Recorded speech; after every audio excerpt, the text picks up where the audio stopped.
practice, I was working 12 to 14 hours a day, every day, and barely went to the toilet once. Because the intensity of which we are working, there's sort of an iceberg infographic that people only think that GPs just have 2 sessions, morning and afternoon, seeing patients, and that's all we do.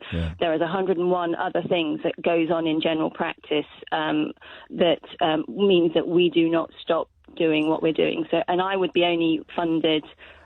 My pay would only cover about 40 hours of my pay a week, and I was at, to keep things running, you have to do those 15, 20 hours each week extra, and all of us. So you're doing 60 to 70 hours and being paid for 40, as it were? Yeah.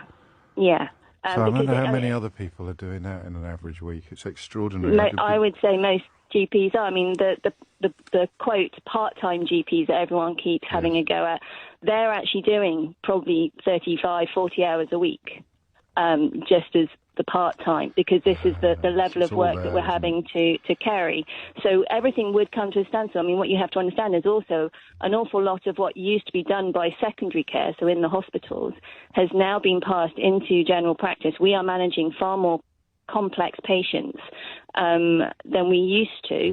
The job has changed considerably into the things that we have to manage now. The funding has not flowed with it. So we are literally all the time, and obviously we can't say no because there's a patient in the middle. I could not have put that better myself. I feel like the NHS, and in general practice in particular, is in a state of managed decline at the moment. Let's just take pay, for example.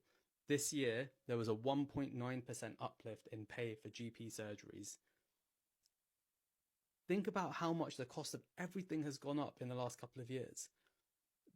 GP surgeries are now having to hand back their contracts because they just can't afford to keep running. What do you think is next for the NHS? What do you think is going to happen to general practice? How can we improve this? I would love to hear your thoughts.